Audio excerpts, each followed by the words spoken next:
It was an ordinary Monday morning when Sarah Martin clocked in for her shift at the high-rise building where she had worked as a cleaner for over 15 years. She took a deep breath, inhaling the familiar scent of polished marble and fresh coffee as she stepped through the glass doors. She knew every corner of the building by heart, the smell of every office, the sound of every employee's footsteps. To her, it was as much home as her modest apartment across town. Sarah was used to being invisible. Most employees hardly glanced her way, and those who did were either polite with a quick "good morning," or else treated her as if she were part of the furniture. She didn't mind. It was honest work, and her late husband, Tom, had always said, "Do your job with pride, and you'll never regret a day's work." She carried his words with her through the hardest times and every thankless day. That morning, as she polished the glass walls of the boardroom, she overheard whispers about a new CEO arriving today. Grayson, they said, a man with a reputation for being ruthless and shrewd. Sarah didn't pay much mind to the gossip.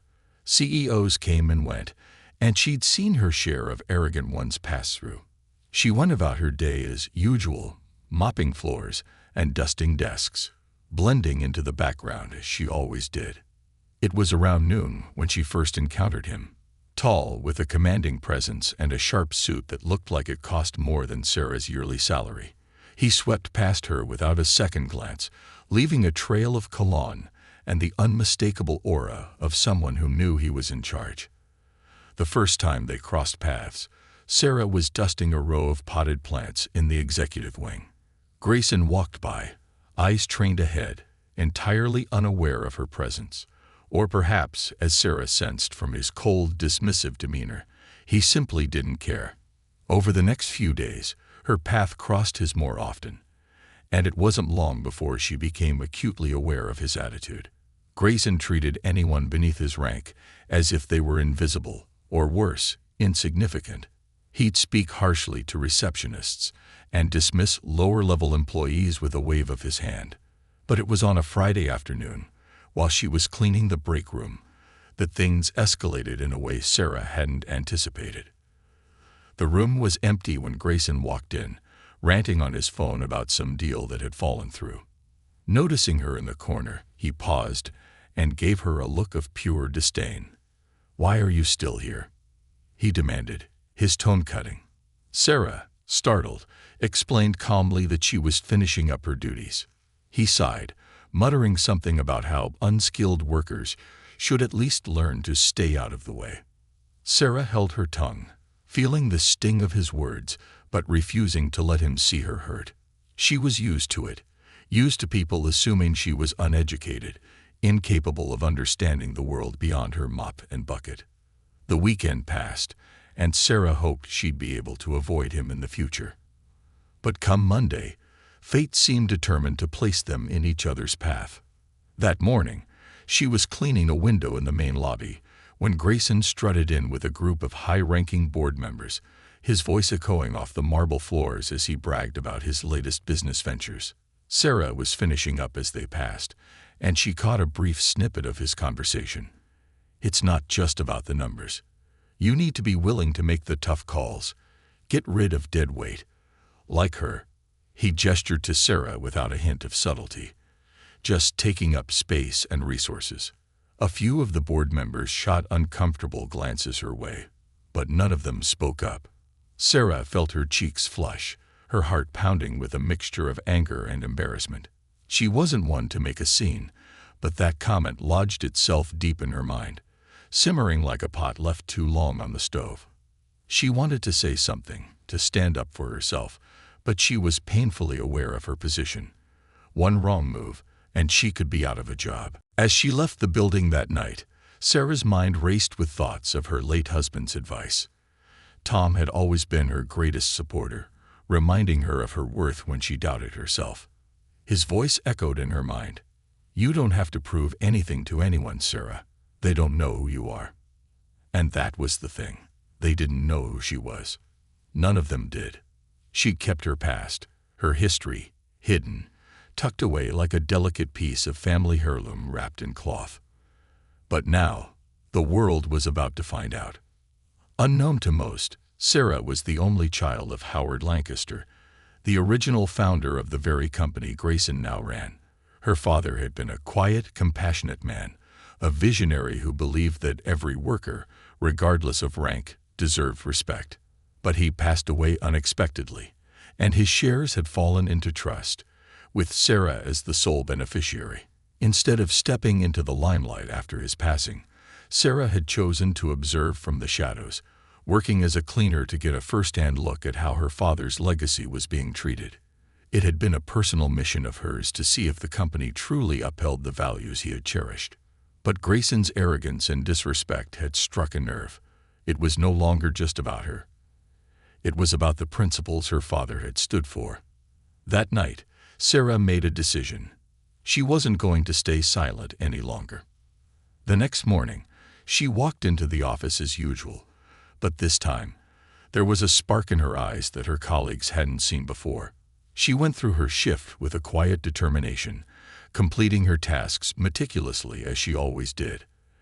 At noon, an email was sent out to all staff, notifying them of a special board meeting to be held in the afternoon.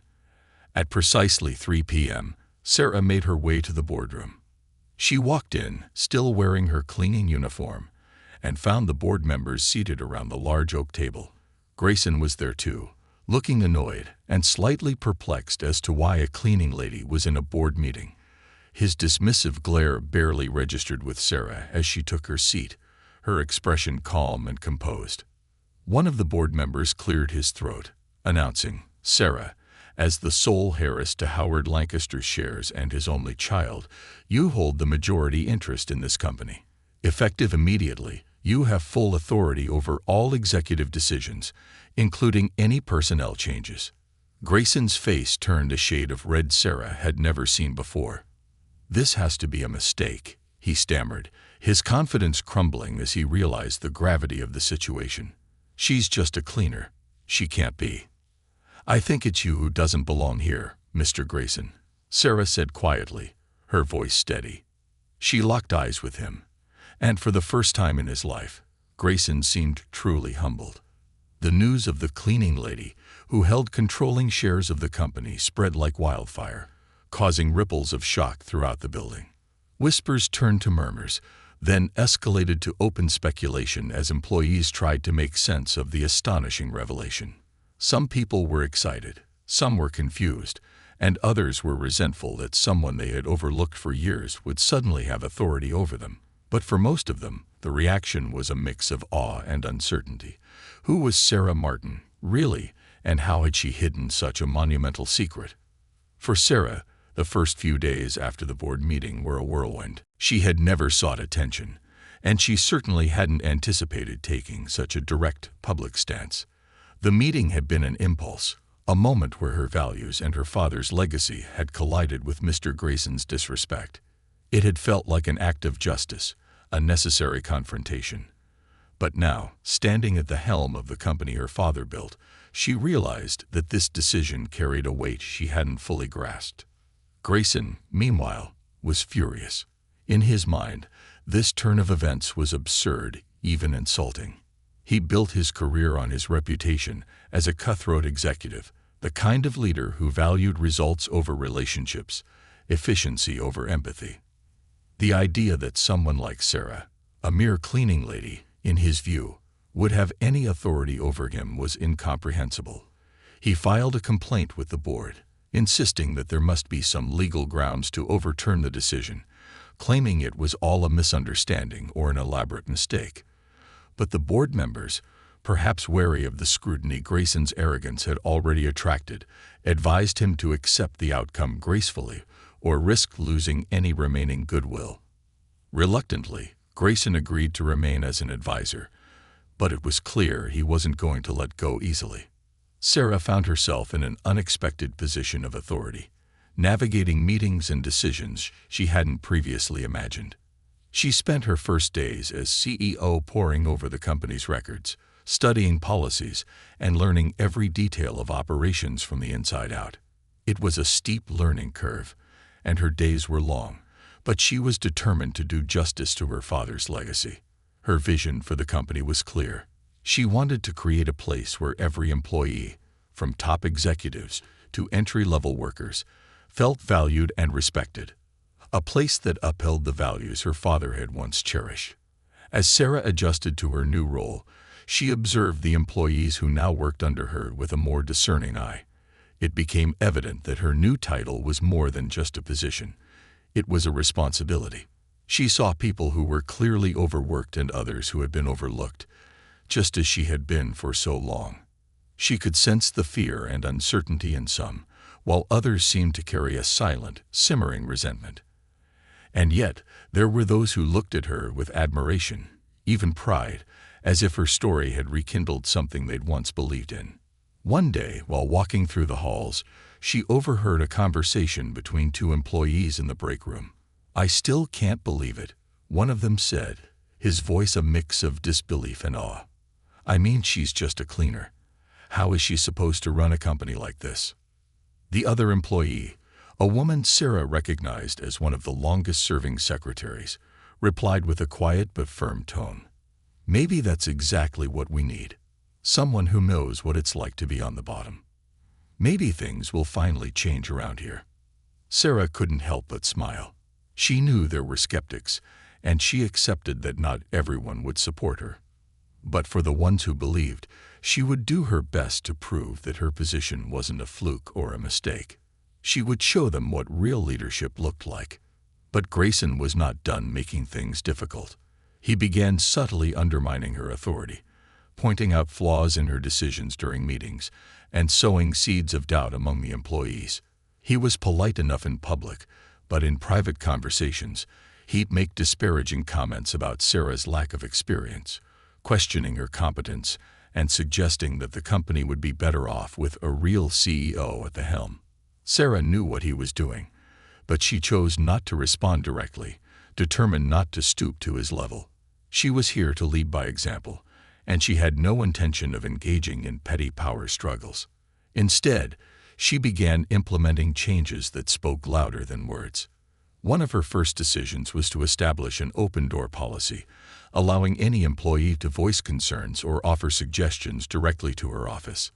It was a radical shift for a company that had long been run with a strict hierarchy, and it took some time for people to warm up to the idea.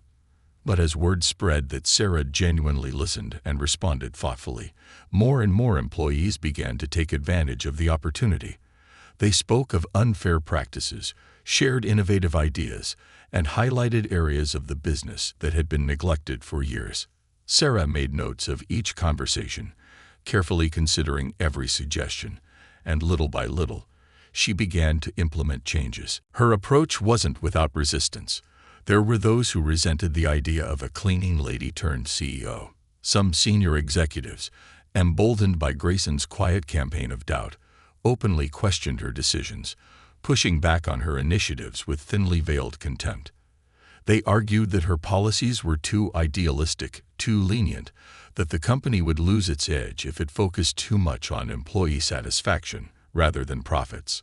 Sarah met each challenge with calm determination, countering their arguments with facts, data, and, most importantly, a vision that resonated with the employees.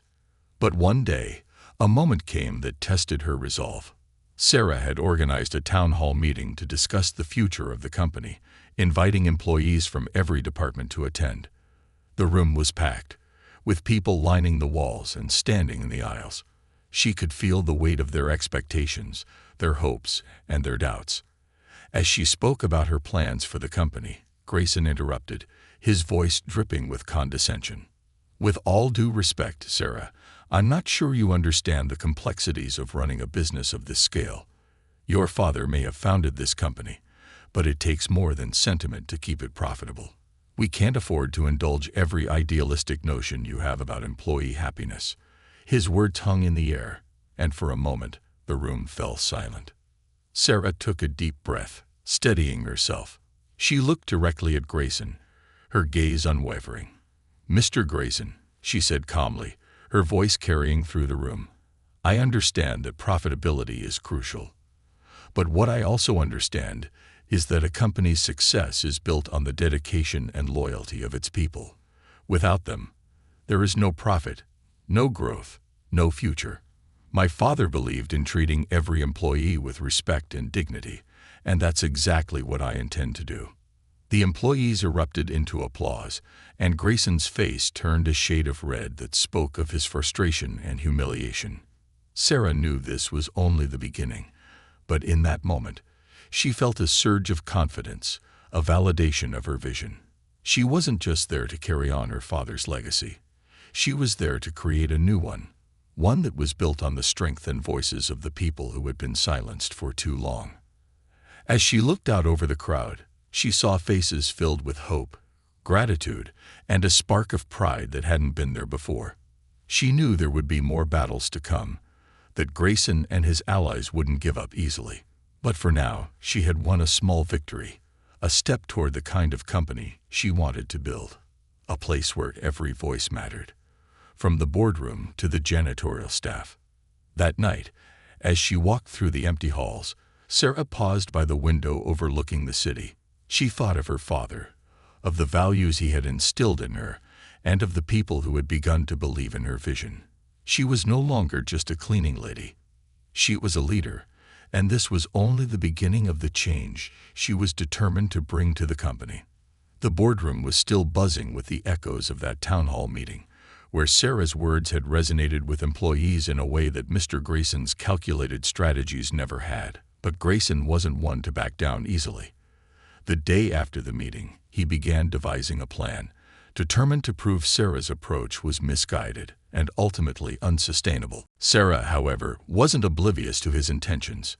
She had expected resistance, especially from someone who thrived in an environment built on authority and fear.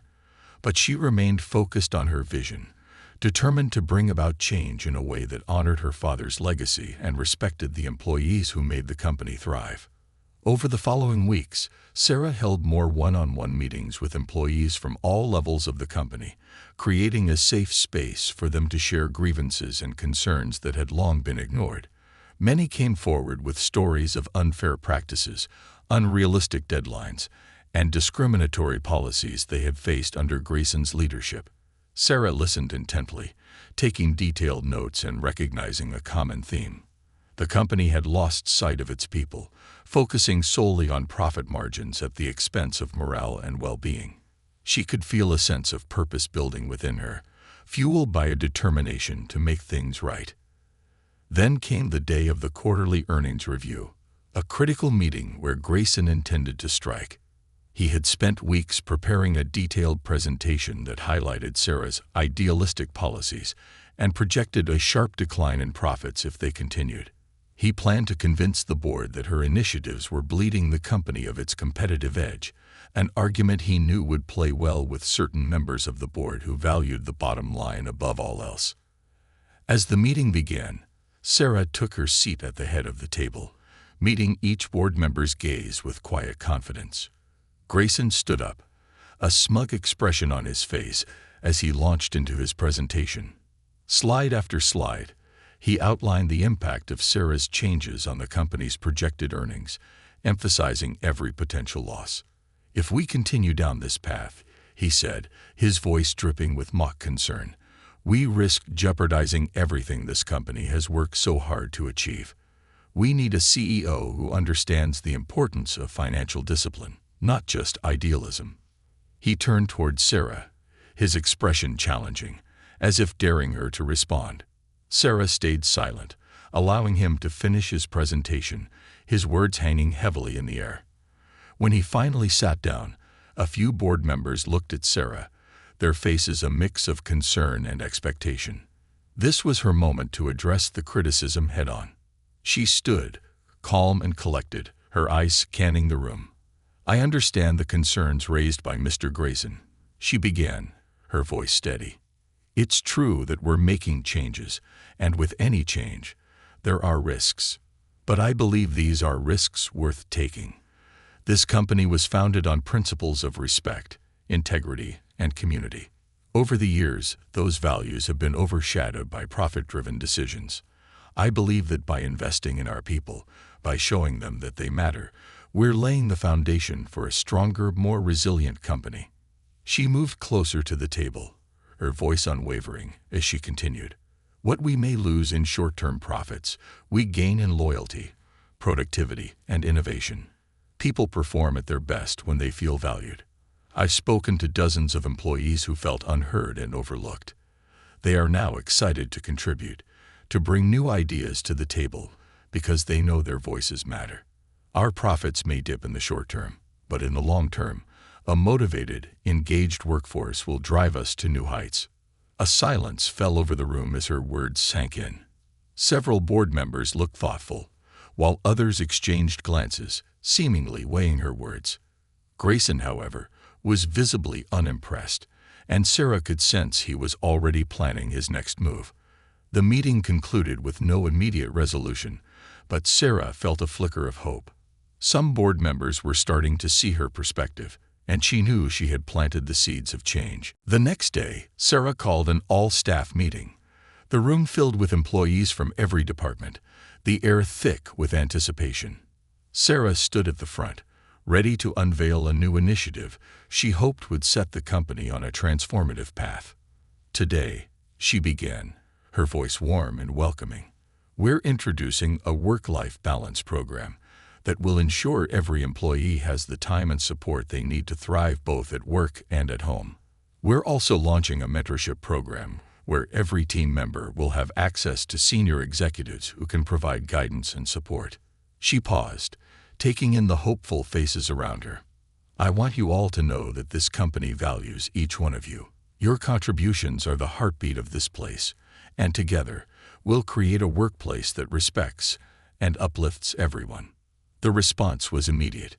People clapped, some even cheered, and Sarah felt a sense of fulfillment she hadn't experienced before. She knew this was just the beginning, that there would be more hurdles to overcome, but the energy in the room was undeniable.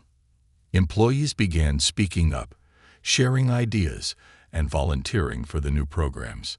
For the first time in years, there was a sense of unity, a feeling that they were all working towards something greater than just hitting quarterly targets.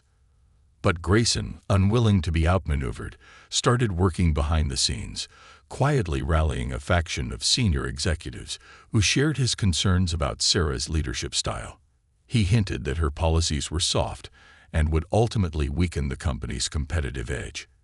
This group of executives began openly challenging Sarah in meetings, questioning her decisions, and attempting to undermine her authority. One morning, Sarah received an email alerting her to a confidential meeting that Grayson had scheduled with key stakeholders. It was clear that he was trying to gather support for a vote of no confidence, intending to push her out before her changes took full effect. Instead of reacting with anger or fear, Sarah decided to confront the situation head-on. She requested to attend the meeting. Much to Grayson's surprise, he was confident that she wouldn't have the nerve to face her critics directly. As the meeting began, Sarah entered the room with an air of quiet strength, acknowledging each person with a respectful nod. She stood before them, and without hesitation, addressed the issue. I know there are concerns about the direction I'm taking this company, she said, her voice unwavering. I welcome open dialogue, and I value your input. But I want you to understand one thing. My commitment to this company and to each of you is unbreakable.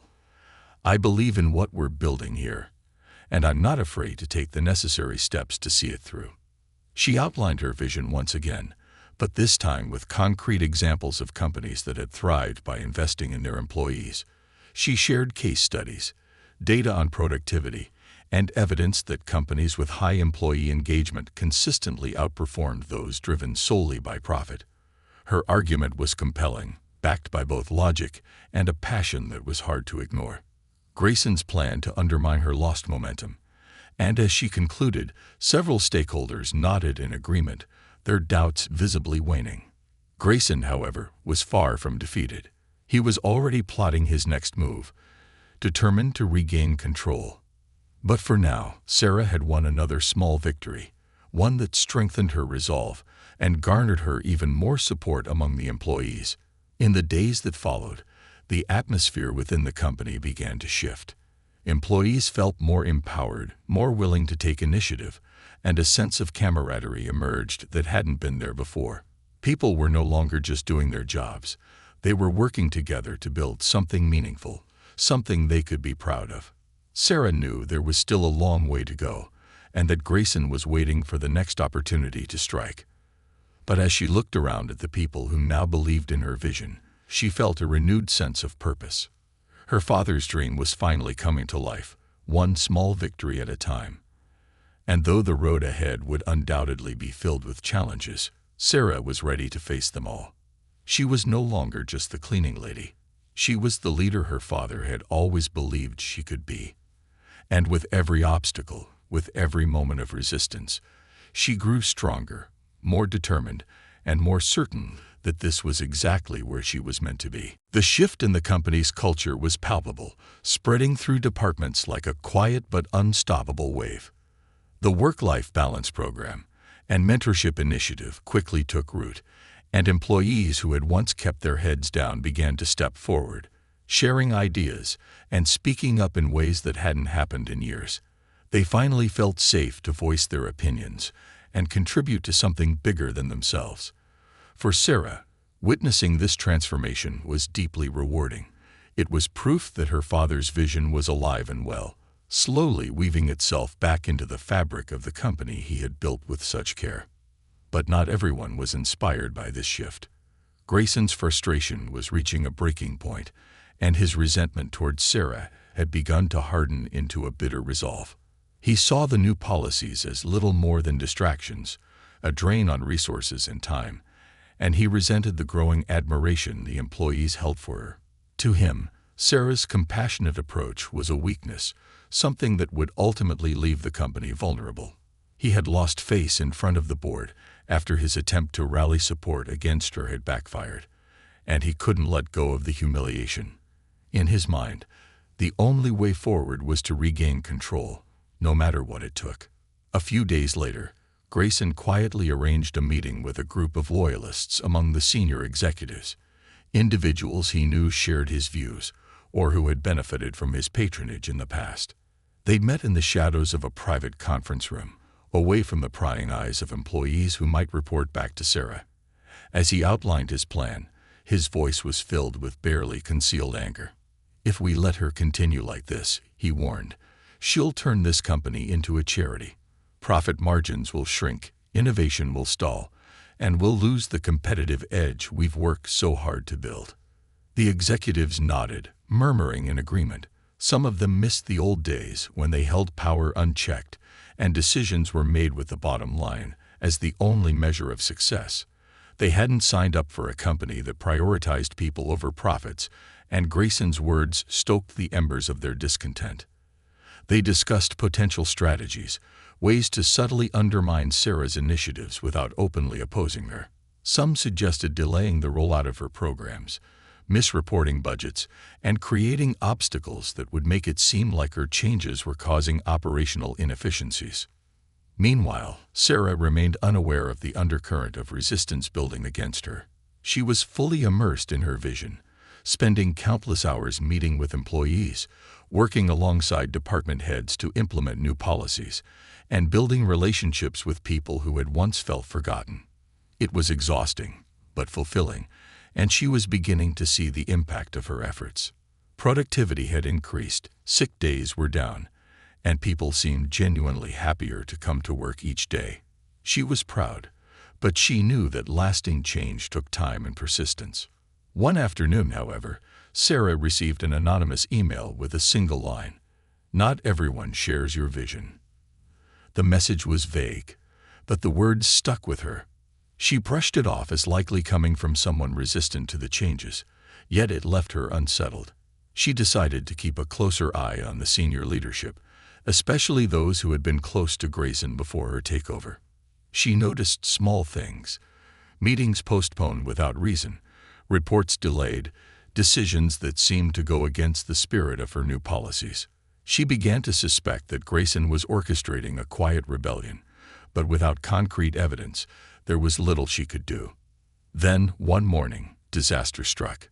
Sarah woke to find her inbox flooded with emails from concerned employees. Overnight, a confidential memo had circulated, allegedly leaked by an anonymous source, claiming that Sarah's policies were causing the company to lose millions. The memo was filled with statistics and projections, most of which were either fabricated or taken wildly out of context, painting a picture of a company in financial turmoil. It suggested that Sarah's soft leadership was weakening the company and urged employees to demand better leadership to protect their jobs and future. The memo was a devastating blow, crafted to look credible and laced with just enough truth to make it believable. Sarah knew immediately that this was Grayson's doing, a calculated move to undermine her in the eyes of the employees and the board. The timing couldn't have been worse. She was scheduled to present her quarterly report to the board later that day. And now she'd be walking into a room filled with doubt and suspicion. As she prepared her presentation, Sarah felt a knot of anxiety tightening in her chest. This was exactly what she'd feared. A smear campaign designed to paint her as an incompetent leader, someone too naive to steer a company of this size. She knew that if she let Grayson's lies go unchallenged, the board might begin to question her authority and even consider replacing her. When the time came for the meeting, Sarah entered the boardroom with her head held high, despite the uncertainty swirling around her. She could see the tension on the faces of the board members, a mixture of worry and skepticism. Grayson sat at the far end of the table, his expression smug and triumphant, as if he had already won. She felt a surge of anger, but forced herself to stay calm. She opened her presentation with data from the previous quarter, showing how the new policies had contributed to increases in employee satisfaction and productivity. But before she could continue, one of the board members interrupted, holding up a copy of the leaked memo. "Sarah, we've all seen this. It raises some serious concerns. If there's any truth to these claims, we need to know now." Sarah took a deep breath, choosing her words carefully. "This memo is misleading, designed to create fear and doubt. Yes, we're making changes, and yes, there's an adjustment period. But the numbers are clear. Our workforce is more engaged than ever, and our productivity is climbing. This memo is based on fabricated projections and takes data out of context to create a narrative of failure." Grayson smirked, leaning forward. "With all due respect, Sarah, maybe your attachment to these idealistic programs is blinding you to reality. The board deserves transparency, not a sales pitch." Sarah refused to let him rattle her. "This is not about idealism, Mr. Grayson. It's about building a sustainable company that values its people. Short-term gains mean nothing if we lose the loyalty and morale of our workforce. We're laying the groundwork for long-term success, and the data supports that." She proceeded to show her own data, refuting each claim made in the memo with facts and figures. She highlighted the improved morale, lower turnover rates, and the rise in employee-driven innovations. The board members seemed to relax slightly, reassured by the clarity and thoroughness of her presentation. But Grayson wasn't done. He had one final card to play. "Even if this memo isn't entirely accurate," he began, his voice cold and calculating, "it's clear that many employees are concerned. You can't dismiss their fears. Maybe we should consider appointing an interim co-CEO, someone who can provide a balance to your approach. After all, we wouldn't want to gamble with the company's future." The suggestion hit Sarah like a punch to the gut. She knew exactly what he was doing, trying to undermine her leadership by forcing her to share power with someone loyal to him. But she couldn't let him win, not after all the progress she had made. She met his gaze, her expression resolute. "With all due respect, Mr. Grayson, this company doesn't need a co-CEO. What it needs is trust in the vision we've committed to, a vision that values people as much as profit. I will continue leading this company, and I will prove to you and everyone here that these changes are not only sustainable, but are the key to our future success." The board members glanced at each other, clearly divided, but Sarah could see that some of them were on her side. She had made her case, and now all she could do was hope that they believed in her as much as she believed in her vision. As the meeting adjourned, Sarah felt a sense of relief mixed with lingering tension. She had survived Grayson's latest attack, But she knew the battle was far from over. She was more determined than ever to push forward, to prove that her leadership could weather any storm. Over the next few weeks, Sarah doubled down on her efforts, working harder than ever to unite the company. She held team-building workshops, increased transparency in her communications, and encouraged employees to take ownership of their work. Slowly, the tide began to turn. Employees who had initially been swayed by the memo's claims saw the truth of her leadership in action, and support for her grew stronger. Grayson's influence began to wane, his allies falling away one by one as they saw the company thriving under Sarah's guidance. By the end of the quarter, the numbers spoke for themselves. Profits had stabilized. Employee retention was at an all-time high, and the atmosphere within the company had transformed. And as for Grayson, his final attempt to seize power ended in failure, leaving him with little choice but to step down. Sarah had outmaneuvered him at every turn, proving that true leadership wasn't about power or profit, but about resilience, integrity, and a commitment to doing what was right. In the end, Sarah's father's legacy lived on, stronger than ever. She had built something far more meaningful than a successful business. She had created a place where people felt valued, respected, and empowered. And as she looked out over the bustling office floor, she knew her journey was only just beginning. In the weeks following Grayson's departure, Sarah felt a sense of accomplishment, tempered with the sobering realization that her journey was far from over. She had won a significant victory, but she knew that the true test lay in maintaining the culture she'd begun to cultivate. Many employees were cautiously optimistic, still somewhat skeptical of the changes, though they were beginning to believe in the new path Sarah had paved for them. She understood that change was a gradual process, especially in an environment where mistrust had long been the norm, and so she remained diligent, determined to make this transformation stick.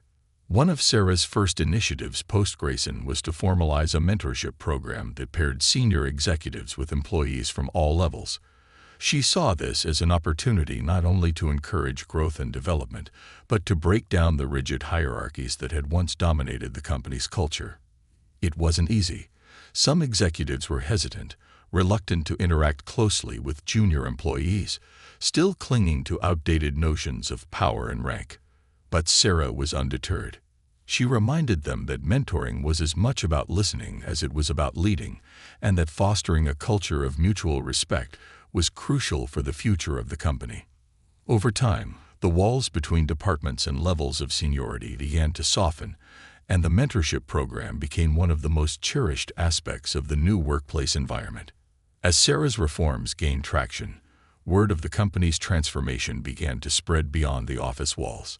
Local media picked up on the story of the cleaning lady-turned-CEO who had taken on corporate giants and won. Articles hailed Sarah as a pioneer of ethical leadership, and business journals highlighted her approach as a model for compassionate management. The attention brought new business opportunities as companies that valued integrity and transparency sought partnerships with Sarah's company, drawn by the values she represented.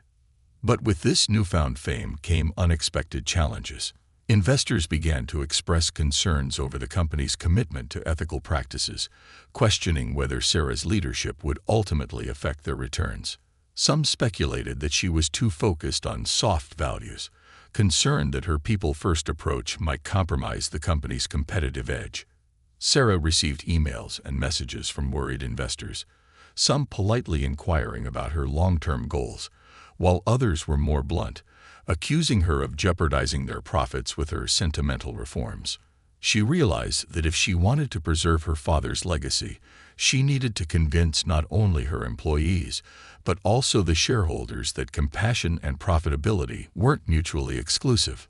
Determined to address these concerns directly, Sarah organized a conference for investors and stakeholders, inviting them to see firsthand the positive changes unfolding within the company.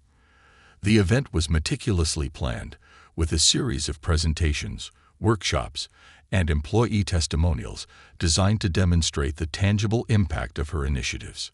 Sarah prepared for weeks, gathering data that showcased increased productivity, improved employee retention, and the creative innovations that had emerged as a result of the new collaborative culture. On the day of the conference, the air was thick with tension. Investors filed into the elegant conference room, their expressions a mixture of curiosity and skepticism. Sarah stood at the front, her calm confidence masking the nervous energy that coursed through her veins. She knew that this presentation was critical, that it would either solidify support for her vision or risk losing the trust of those who held sway over the company's future. She began her presentation with a simple statement. Success isn't just measured by profits, it's measured by the strength and resilience of the people behind those profits. She outlined the financial gains that had been made since implementing her programs, showcasing graphs and charts that highlighted steady, sustainable growth. Then she shifted the focus to the stories of individual employees, sharing testimonials from people who had once felt marginalized, but were now thriving. One story in particular resonated. A young engineer named Marcus who had almost left the company under Grayson's leadership, feeling his ideas were stifled and undervalued. Under Sarah's mentorship program, Marcus had developed a new software solution that saved the company millions in operating costs, an innovation he credited to the creative freedom Sarah's policies had allowed him. As she spoke, Sarah noticed the investors' expressions softening. They were intrigued, some even nodding along, visibly impressed by the tangible results her programs had achieved. But as the presentation neared its conclusion, one of the more vocal investors, a man named Carl, raised his hand. He was known for his no-nonsense approach and had been one of Grayson's staunchest supporters. "This is all very inspiring," he began, his tone challenging. "But at the end of the day, numbers are what matter. Can you guarantee that this model will continue to generate the kind of profits we've come to expect?" Sarah met his gaze, feeling the weight of his question. She knew this was a moment that could define her leadership, a chance to demonstrate that her vision was rooted in more than just ideals. "Carl, I understand your concern," she replied, her voice steady. "And while no one can guarantee a specific outcome, I can tell you that investing in people is one of the most sustainable strategies there is.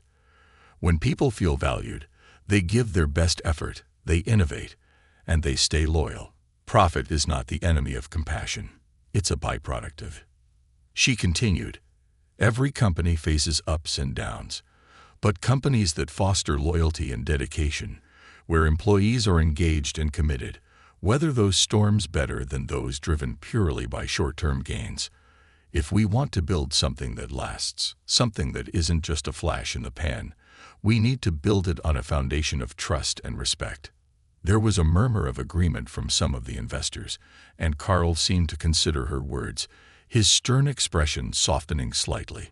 Sarah took a deep breath, sensing that she had made her point. She concluded the presentation with a bold promise. "I'm committed to making this company a leader not just in profits, but in how we treat people. I believe that, together, we can build something we're all proud of, something that lasts." The conference ended with a round of applause, and as the investors filed out, several of them approached Sarah to express their support. Even Carl, who had been her harshest critic, shook her hand, grudgingly admitting that she had given him something to think about. Sarah felt a sense of relief mixed with pride.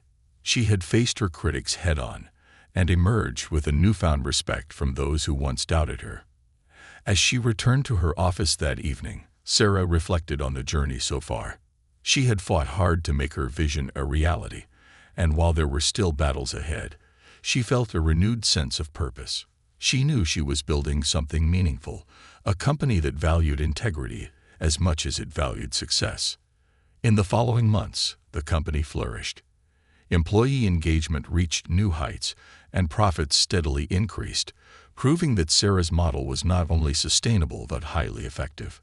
Word of the company's unique approach spread, attracting talented professionals from across the industry who were drawn to the company's values. Sarah implemented further programs focused on diversity, mental health, and career development, creating an environment where people could thrive both personally and professionally. But one day, an unexpected visitor arrived at Sarah's office. It was Grayson, looking markedly different from the arrogant executive she had once known.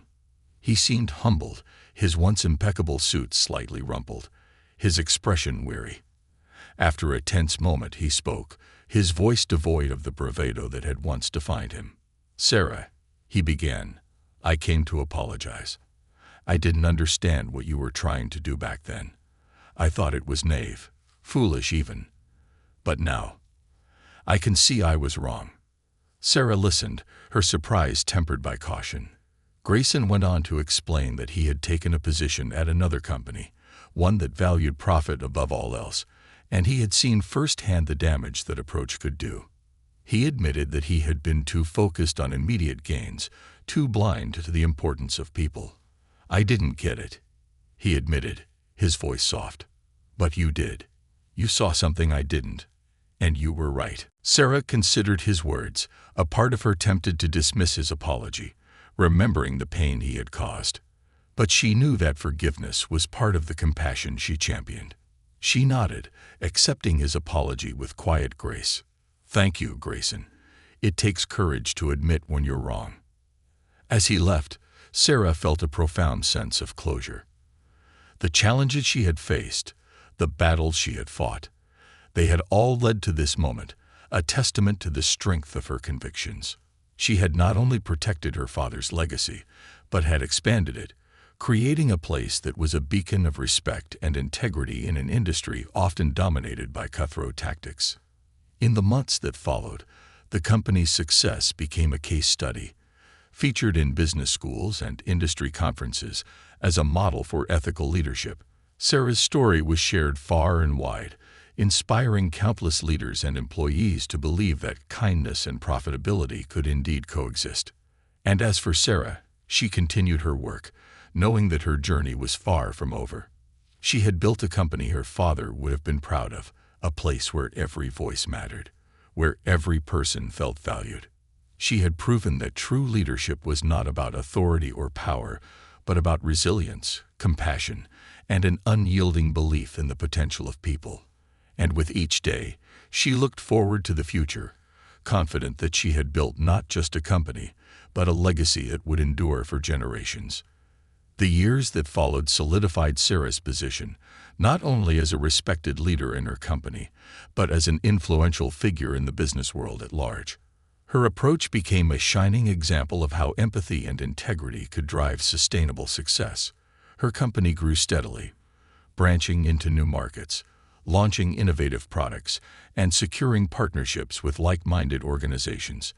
Employees thrived, and the company's reputation for its positive culture attracted top talent from all over the industry.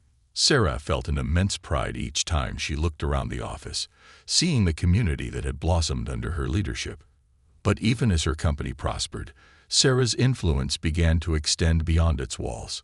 Her story had become a touchstone for ethical leadership, resonating with people who were disillusioned by traditional corporate hierarchies. She was invited to speak at conferences, business schools, and even government panels on workforce reform. Her father's legacy, once overshadowed by profits and power struggles, had been revived through her dedication, and she was determined to keep his vision alive in every decision she made. She shared her journey with humility, emphasizing that her success wasn't about her alone, but about the community of people who had joined her in transforming the company from the ground up. One particularly memorable speaking engagement took place at a prestigious business summit, where she was invited to deliver the keynote address. The room was filled with CEOs, industry leaders, and investors from around the world, all eager to hear from the cleaning lady turned CEO. As she took the stage, the audience fell silent, captivated by the woman whose story had defied conventional wisdom. She spoke passionately about the values she held dear, urging the audience to reconsider what they thought they knew about leadership. "In my experience," she began, her voice carrying a quiet conviction, "true success isn't just measured in financial terms. It's measured in the lives we touch, the communities we build, and the respect we show to every individual, regardless of their title or position. A company's wealth is not in its bank account. It's in the loyalty, creativity, and resilience of its people. And when we invest in them, They invest in us." Her words resonated deeply, and after her speech, a line of attendees waited to shake her hand, eager to learn more about her approach. Many admitted they had been inspired to reevaluate their own leadership practices, and some even asked her for guidance on implementing similar changes within their organizations. Sarah was touched by the openness and receptivity she encountered, realizing that her story had sparked something greater than she could have imagined. She felt a renewed sense of purpose, a reminder that her journey was part of a larger movement toward ethical, people-centered leadership. Yet, amidst the accolades and successes, Sarah faced challenges that kept her grounded. Running a company with a values-driven approach wasn't without its sacrifices. She had to make tough decisions, turning down lucrative deals that didn't align with her principles, resisting the lure of short-term gains in favor of long-term integrity, and standing firm against investors who occasionally pressured her to prioritize profits over people. These moments tested her resolve, forcing her to balance her ideals with the practical demands of running a thriving business. But with each decision, she reminded herself of her father's values and the responsibility she had to uphold them. One day, a crisis struck that would test everything Sarah had built. A major competitor launched a campaign claiming that her company's approach was outdated, idealistic, and unsustainable in the modern market. The competitor's statements quickly gained traction, amplified by aggressive media coverage and fueled by skeptical industry analysts. Investors grew anxious, and a wave of concern swept through the company. Employees, too, felt the weight of the criticism, uncertain about how the company would respond. For the first time in years, Sarah sensed fear among her team, a fear that perhaps their values-driven approach wasn't as resilient as they had believed. But Sarah refused to let doubt undermine the foundation they had built. She gathered her executive team, determined to confront the situation head-on. Together, they devised a strategy to address the public's concerns, emphasizing the tangible successes they had achieved through their unique approach. She prepared a transparent statement outlining their long-term growth model, showcasing data that validated the effectiveness of their strategies and reaffirmed their commitment to ethical practices. Sarah knew that this was a moment to remind both her team and the public of what truly mattered.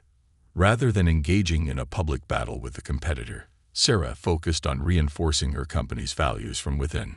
She held a company-wide meeting, bringing together employees from all departments to share her perspective.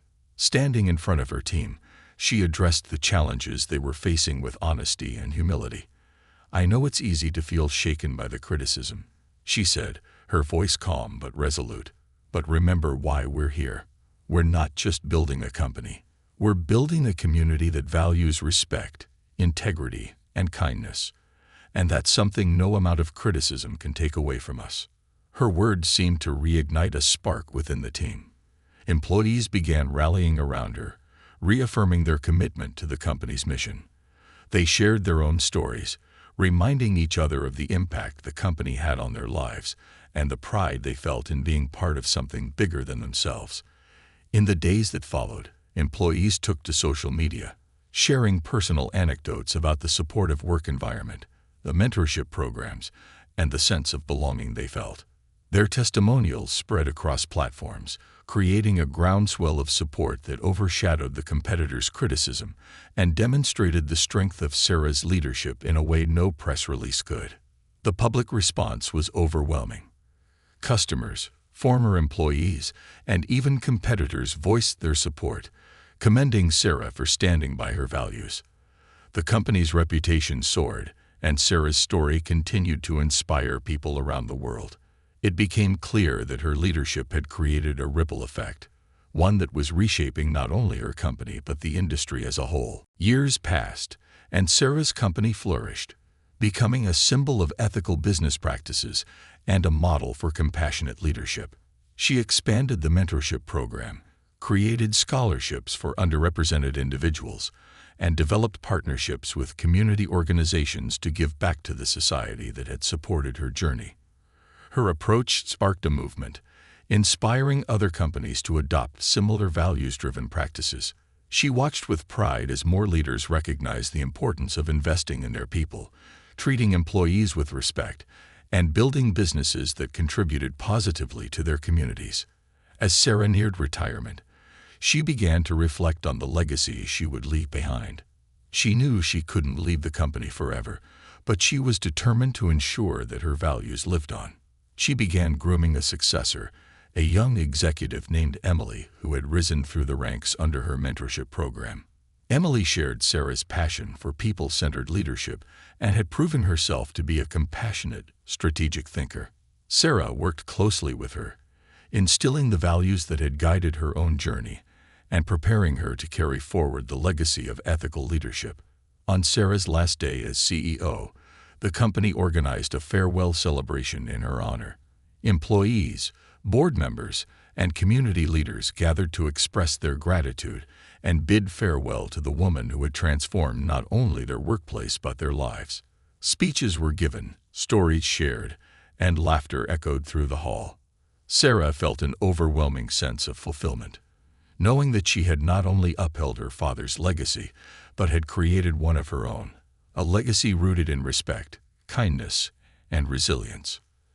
As she took the stage to deliver her farewell speech, she looked out at the faces of the people who had stood by her through every challenge, every victory, and every setback. "When I first stepped into this role," she began, her voice filled with emotion, "I never imagined the journey we would take together. We've built something truly special here, something that will last far beyond any of us. We've shown the world that business can be both successful and compassionate, that we don't have to choose between profits and people." She paused, taking a moment to gather her thoughts. "This company will always be a part of me, just as my father's vision is a part of all of us. But the true legacy of what we've built here lies in each of you. Continue to lead with integrity, to treat each other with respect, and to believe in the power of compassion. Together, you will carry this legacy forward." As she stepped down from the stage, the room erupted in applause, and Sarah was met with tearful hugs, heartfelt words of gratitude, and countless expressions of admiration. She felt a profound sense of peace, knowing that she was leaving the company in capable hands and that her vision would continue to flourish. In the years that followed, Sarah's legacy endured. Her company remained a beacon of ethical leadership, a place where people felt valued and empowered to make a difference. And as new generations joined, they learned about the woman who had once been a humble cleaning lady, who rose to the role of CEO with nothing more than resilience, compassion, and a fierce belief in the potential of people. Her story became part of the company's lore, shared with new hires as a reminder of the values that define their workplace. And Sarah, though retired, continued to mentor young leaders, sharing her wisdom and experience, encouraging them to forge their paths with integrity and empathy. In the end, Sarah's journey was not just the story of a CEO. It was a testament to the power of kindness, the strength of conviction, and the enduring impact of a legacy built on love. And though she had left the boardroom behind, her spirit lived on in every corner of the company, in every person whose life she had touched, and in the legacy of compassion that would continue to inspire generations to come.